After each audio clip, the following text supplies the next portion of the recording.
I'm going to give you the definition, and then we're going to talk about how to use this. So a limit.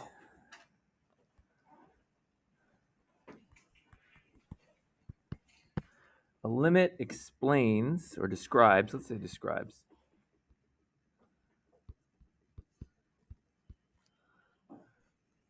what f of x, essentially the y values,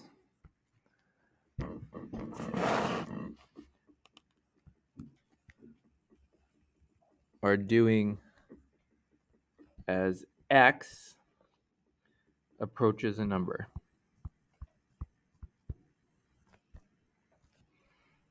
A number. I'm lazy, so I don't write number. I just put the little hashtag sign. Okay. A number, and I'm going to call that number C. So another way to say this is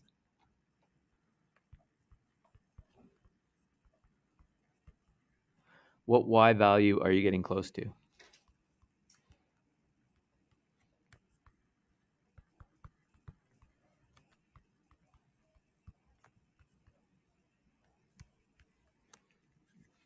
That's sort of the layman's term.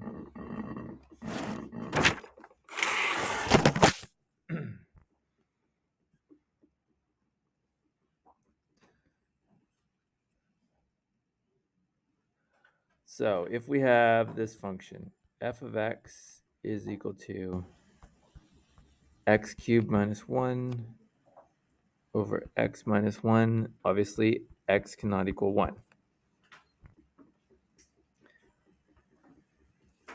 I don't expect you to know the graph of this, but this is what it looks like.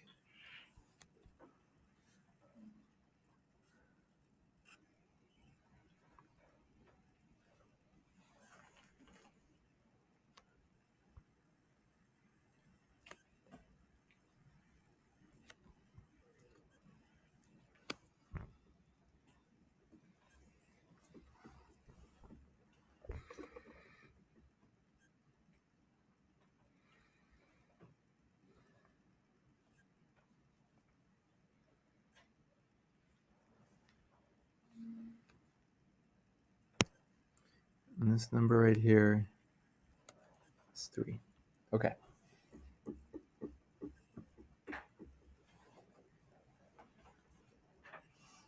So it has a POD at the coordinates 1 and 3. Why does it have a POD at 1? Why is it? Because what? How do you know if you have a... Why does it have an undefined point at 1? Let's start with that. Because, yeah, it's x minus 1 in the denominator, right? And you know it's a POD from, if you remember math 11. Sorry, POD is point of discontinuity, a hole in the graph. Okay? Because one of the factors would be x minus 1. All right, we're not going to factor the cubic. You're just going to have to trust me on this so far. Don't worry, I'm not going to expect you to be able to factor a cubic right now. So we have this undefined point. So the limit, so some new notation here. The limit, lim x goes to 1 of f of x.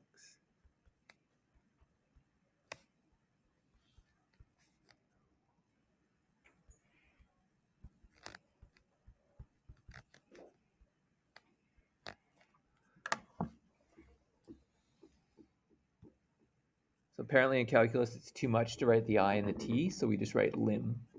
All right.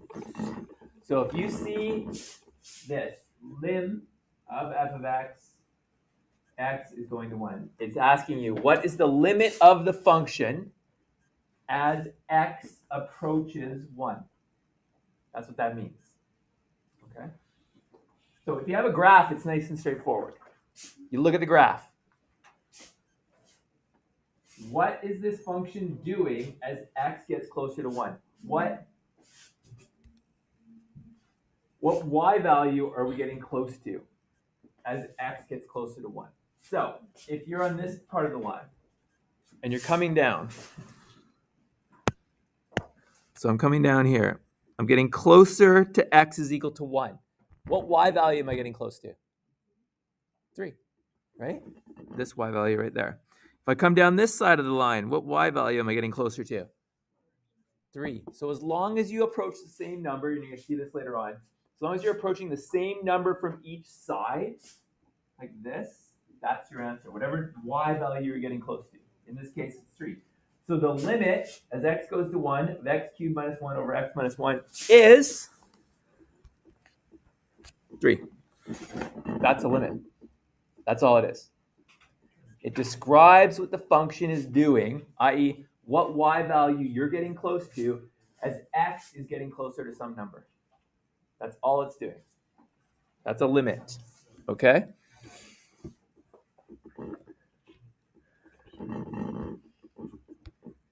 It doesn't, this is important, and it'll come back later. It doesn't matter that the function does not exist at that point. That's irrelevant. I don't care what its value is at that point. I just care about what is the function doing? What number are you approaching? It's not what's happening at that point. Okay? And if you plug this, I mean, you can, if you didn't have the graph, you can do a table of values. So if we did a table of values, why are we erasing? X, Y.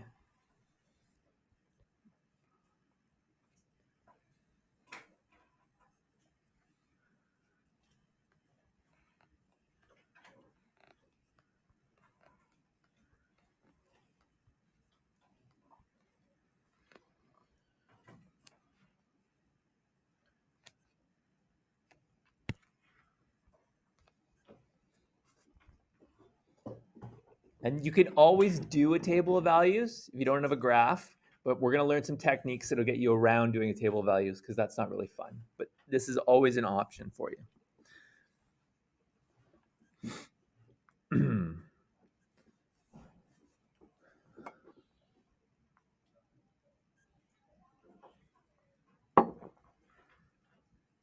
All right.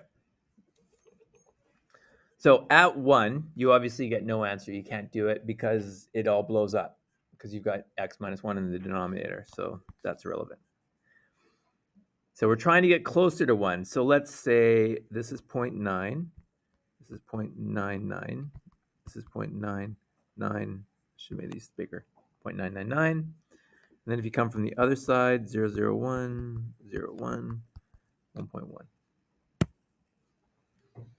I have the answers. You don't have to calculate them.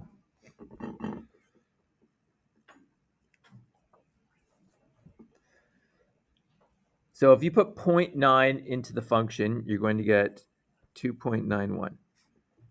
If you put 0.99, you're going to get 2.97. Put 999, you get 2.997. And if you come from the other side, 1.1, you get 3.3. 1.01, you get 3.03. And 1.001, you get 3.003. So you can see, if you come from this side, the numbers are getting smaller. Well, they're getting closer and closer to the number 3. And if you come from this side, they're coming up from numbers that are less than 3, but they're still getting closer and closer to the number 3. All right? So the limit, as x gets closer to 1, the y value gets closer to 3. That's it. That's all a limit is. All right?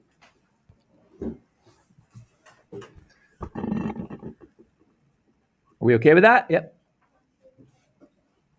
So why did you say plus instead of 3? Right here, because the function's undefined at 1, right? You get whatever. You get 0 over 0, which can't be done. All right. Okay.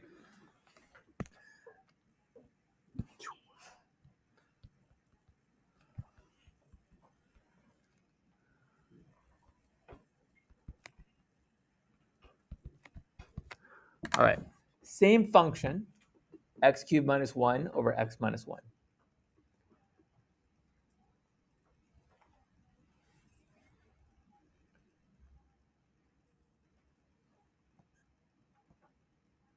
is the function, so this is your first question when I give you a question or you see a limit question. You ask yourself, okay, what number am I approaching? 2, as x goes to 2, that's what this means. So then you look at your function and you ask yourself, is it defined at that point? It is, right? This function, which is the one we just had, is only undefined at x is equal to 1, right? So it's defined at x is equal to 2. So if you want to know the limit, you just plug the number in. All right, if it's defined at that point, just plug the number in. So you go, okay, well, that's just going to be 2 to the power of 3 minus 1 over 2 minus 1. What's 2 cubed? 8 minus 1 is? So you get 7 over 1, which is just 7. That's it. If the function is defined at your point, plug the point in. Okay?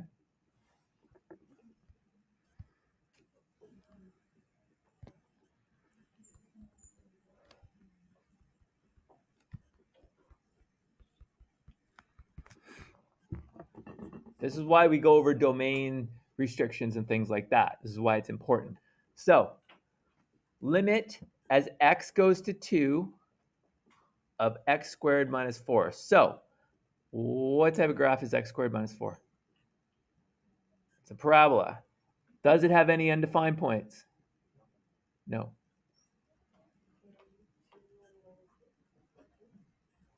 Sorry? Oh, you were fat. I know what you're doing. Okay. So you just ask yourself, is it undefined?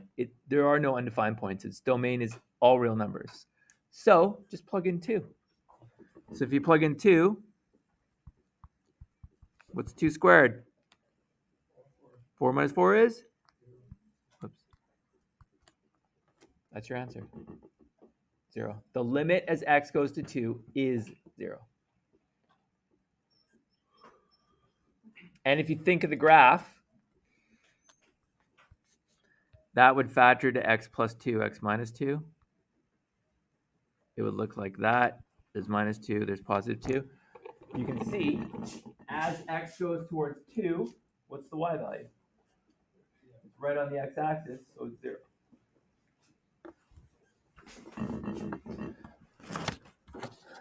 All right.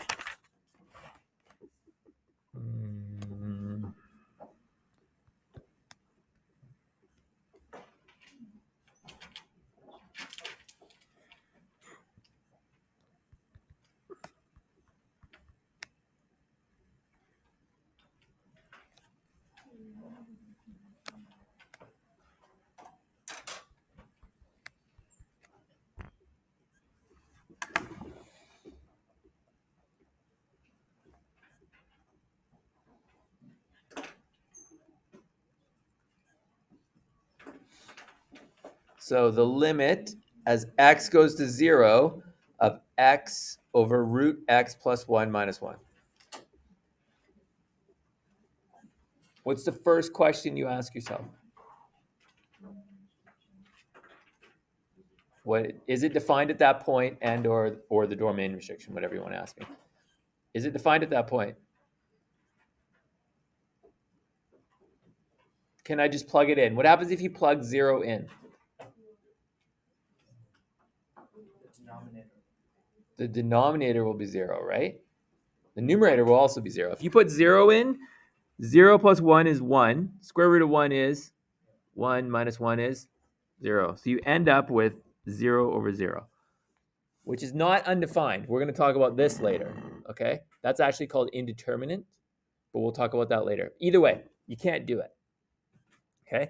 So we will learn some techniques in the next couple of days of how to deal with that. But if I give you the graph of that, so let me just say this is indeterminate.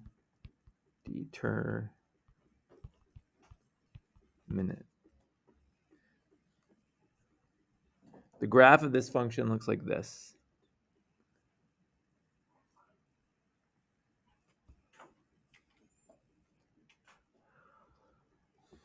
And this value is 2.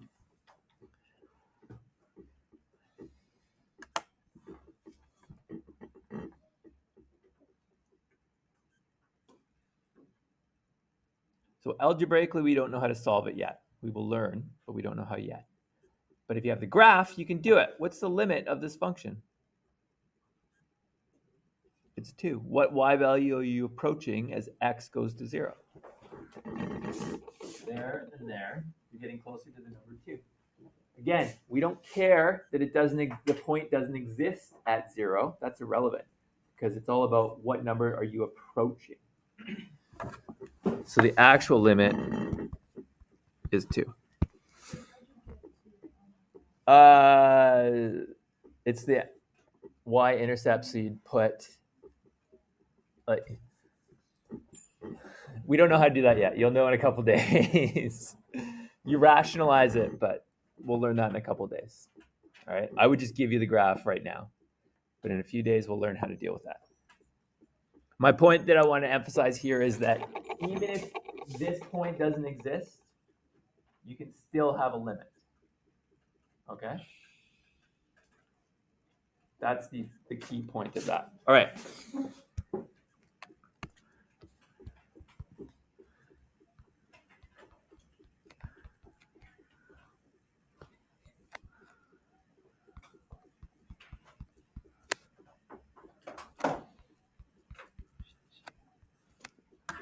You ever seen these types of functions?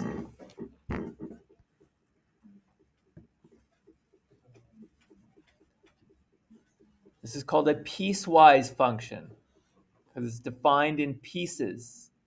You might have seen it, actually, if you're in my math class, you would have seen it when we did absolute values right at the beginning of September. Not that anybody will remember it, but an absolute value is defined in a piecewise fashion. So basically, it just means that the function is defined in pieces. So what this means is f of x, your function, equals 1 when x is not 2. So at every point in the graph that is not x equals 2, the function will equal 1. So if you're going to do a sketch of it, I'll mark 2. There's 2. Every point, well, hang on. And then at x equals 2, the function equals 0. So when x is 2, the function equals 0. Everywhere else, it equals 1. What does the graph of y is equal to 1 look like? Yeah, it's the horizontal line, right? So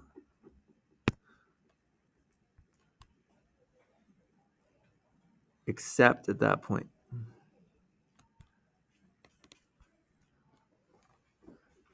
That's what that graph looks like. It's 1 everywhere, except at 2, it plops down to 0. Then it goes up again. All right?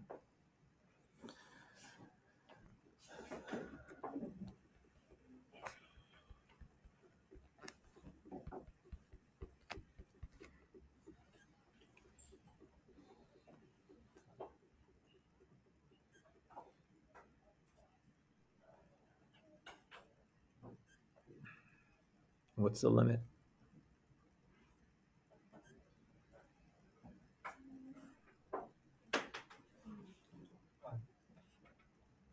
It's 1.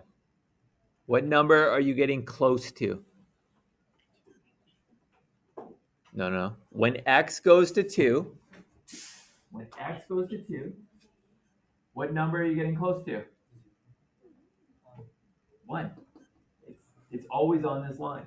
I don't care that it jumps down, right? There's no line that connects it here, right? It gets there, and then all of a sudden it just disappears to there. And then it disappears back up, and it goes.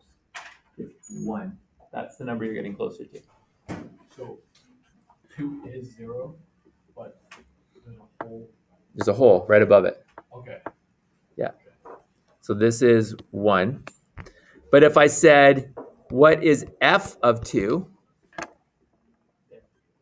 Then it's 0, right? Because this is f of 2. What is the function when x is equal to 2? It's 0. You're going to have to get used. Graphs are going to look weird. I'm going to throw a lot of weird graphs at you. There's going to be jumps and gaps and all this kind of stuff. You're going to have to get used to reading that. But we're going to do it over time, so it's okay. So f of 2 is equal to 0. Okay.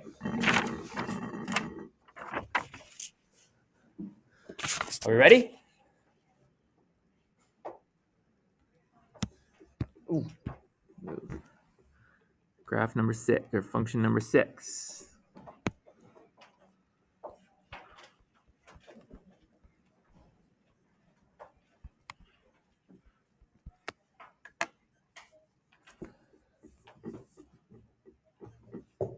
F of x is equal to the absolute value of x over x. Now, I don't expect you to know what these graphs look like, but we can kind of figure them out together, okay?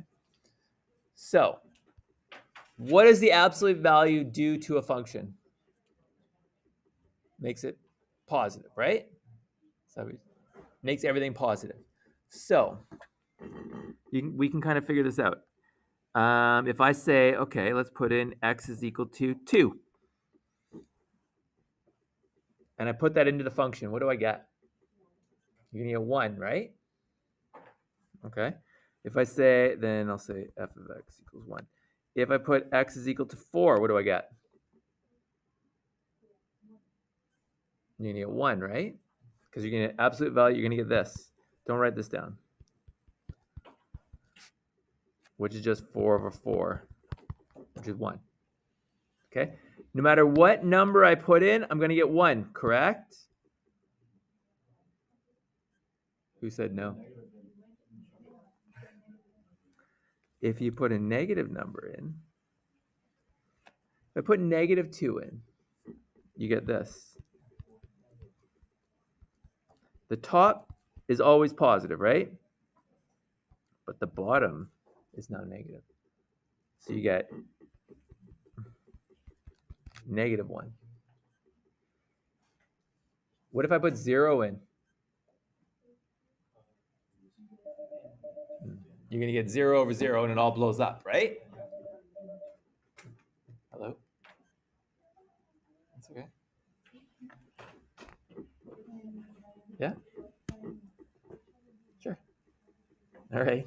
Bye. Francesca. You need to go see Miss Hogan. Miss Hogan. Counselor, Miss Hogan?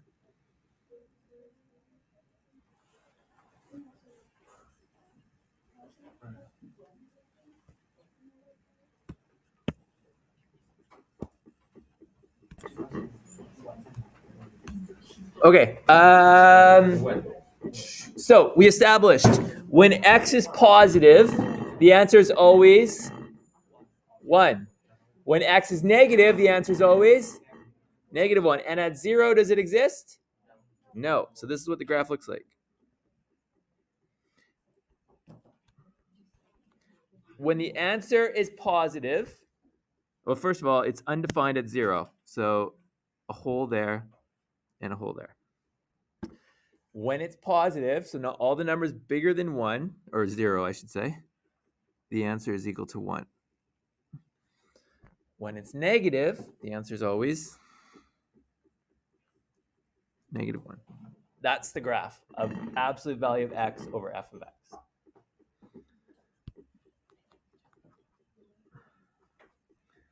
Okay. So, and at 0, it doesn't exist because you get 0 over 0.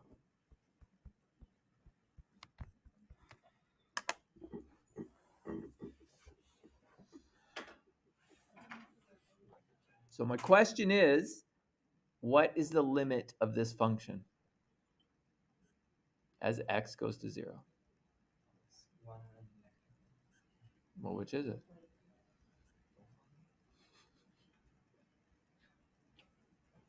So it depends on which side you're coming from, right? If you come from this side, right, the positive numbers, what number are you getting closer to? 1. It just stays along that line. But if you come from this side, what number are you getting closer to? Negative 1. If they don't match, if you come to different numbers depending on the side that you're going to, the limit does not exist. That's your answer. That's in Mean Girls, isn't it? Does anybody watch Mean Girls? See? Boom.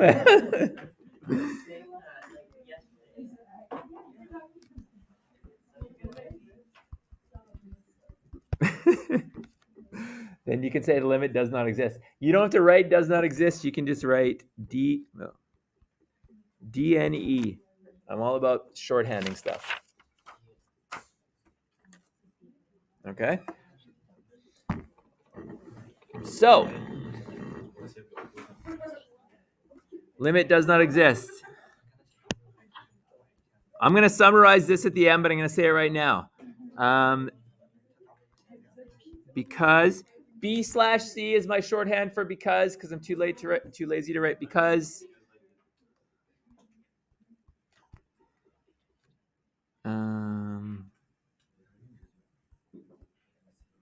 Approach. DIFF is my shorthand for different. Hashtag numbers from the left/right.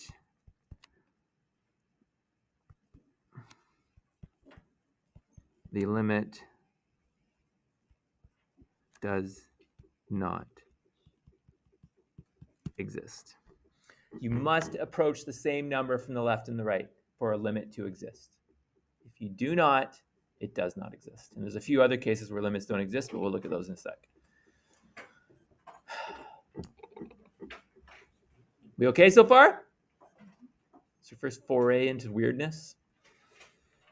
Mathematical weirdness, anyway. All right, number 7.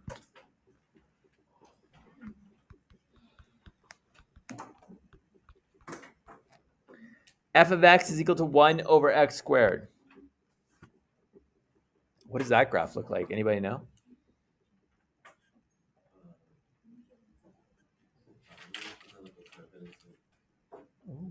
You're close. You're sort of close. You're close. Okay. What does we can figure this out. This is a good skill to have. Sorry.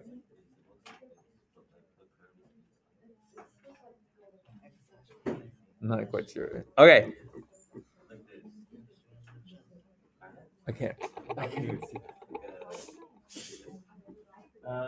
Oh, no, not quite. Sorry. Okay. So, are there undefined points? You know what the graph looks like? Not quite. I don't know, maybe. It's hard to, when people are doing this. There's like all these, it's not just you, everybody else is doing it too. Okay, we can figure this out. What does x squared look like? If I just said, what does the graph of x squared look like? It looks like a parabola, right? Y is equal to x squared is just a parabola centered at the origin. Yeah? Okay, if you do 1 over, remember reciprocal transformations, right? 1 over. What happens to this point, the x-intercept? Becomes a vertical asymptote, right? Because that's 0. So that's the 1 over 0.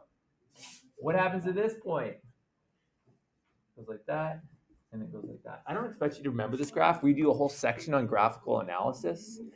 But this graph looks like this.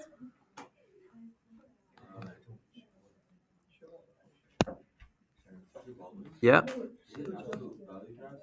Those are the V. And flip up all the negatives. Yeah. X equals 0 is your vertical asymptote. You have a horizontal asymptote at 0. That's what the graph looks like. Okay? All right. So here's my question. Miss Wong's going to answer this for everybody. Parabola. So last year. X equals whatever you want it to be because the world's very simple. Maybe out in the humanities section, but.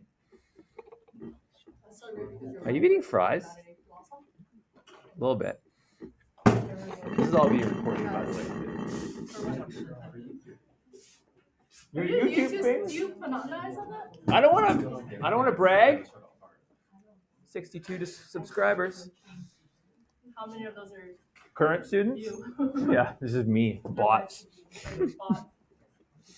Bye, everybody. Bye. All right, what's the limit as x goes to 0 of 1 over x squared? What number are you getting closer to? 0. Follow the lines. If I come down the lines, what number am I getting closer to? You're going to infinity. Okay. If you go to infinity, is infinity a number? No. So does the limit exist? No, it does not.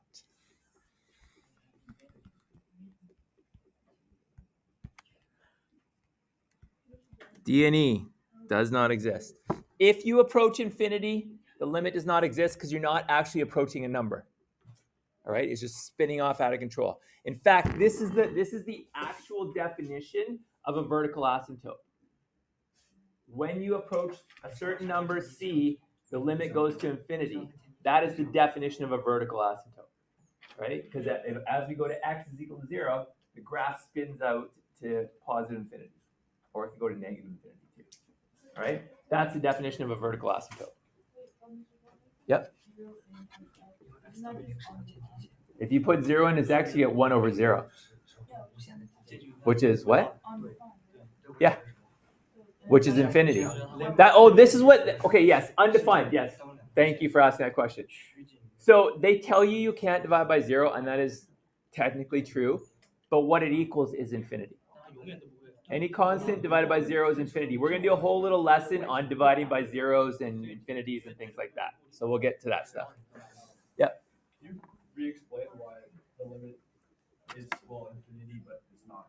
Because infinity is not really a number. It's sort of an idea. Like it's. No, but how does the limit get to infinity? Because we'll just look at the graph, right? You look at the graph. Where are you going as you get closer to 0? They're just going up and up and up and up and up and up and up, right? So that's infinity up there. Okay. Right now we're just focused on graphs mostly. Then we'll get into the algebra of this stuff later. Okay. We're almost done. Sorry, I'm talking a lot today. All right. 8. Shh.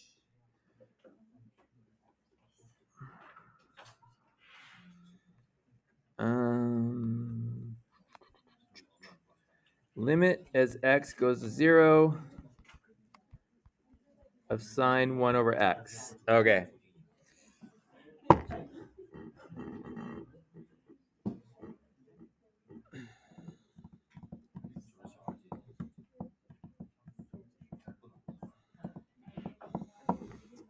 I don't expect you to know what this graph looks like. I will teach you how to figure out what these graphs look like in a bit. This is not a regular sine graph. It's sine of 1 over x, not sine of x. Okay? We have to learn a little bit more about how to divide and multiply by infinities before we can answer this question. Okay? But it looks like this is what the graph looks like.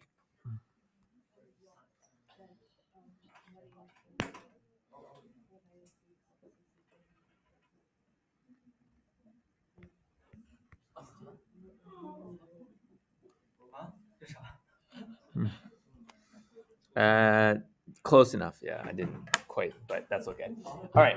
Now,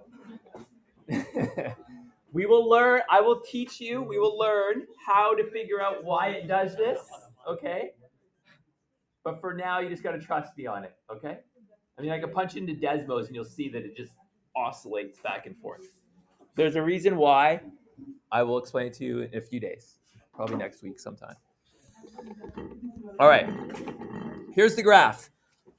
What is the limit as, I should write that that's the graph. Y is equal to sine x. Sine of 1 over x. Okay. What is the limit as x goes to 0 of this function?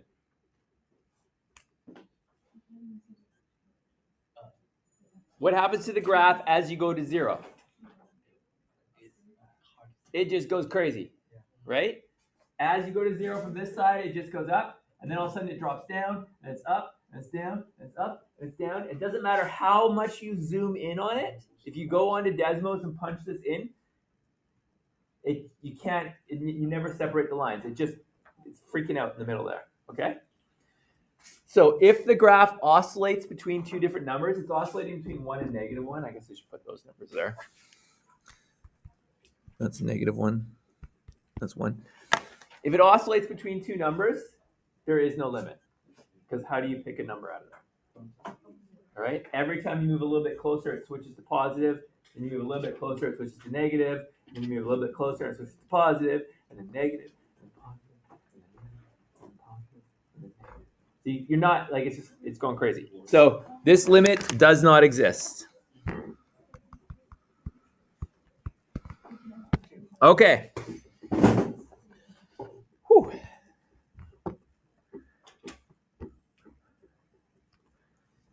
All right, let's summarize this.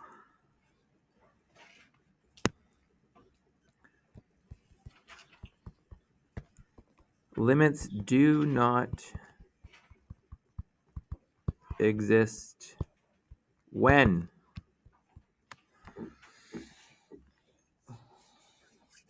so there's three cases where limits don't exist. What is one of them? If you look at your notes. Sorry? Yes. So if you approach different numbers from the right and the left, then the limit does not exist. Okay, that's one.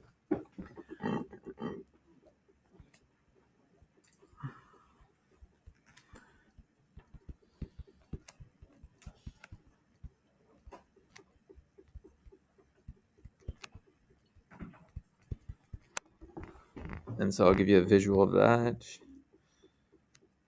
So if your graph looks like this,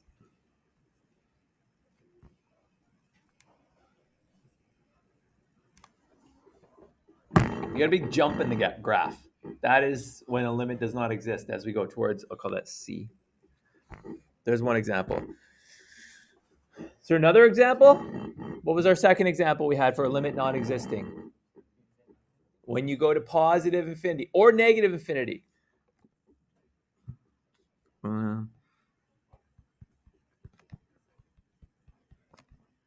If f of x goes to plus or minus infinity, the book or a mathematician would say it increases or decreases without bound. That just means you go to positive or negative infinity. Then the limit does not exist. So those are your vertical asymptotes. All right. So these are your VAs.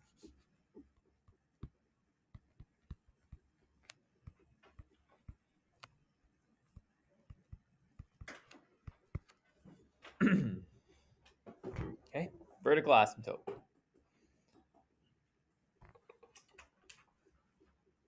And then the third case is the last one we just did. If f of x oscillates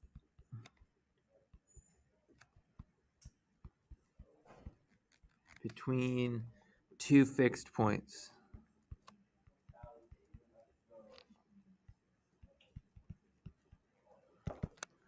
So that's the one we just did where you go.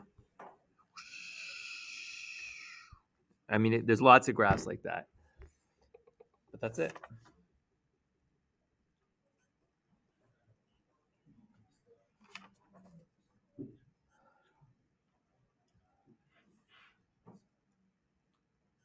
Those are limits, people. It's the beginning anyway. Are there any questions?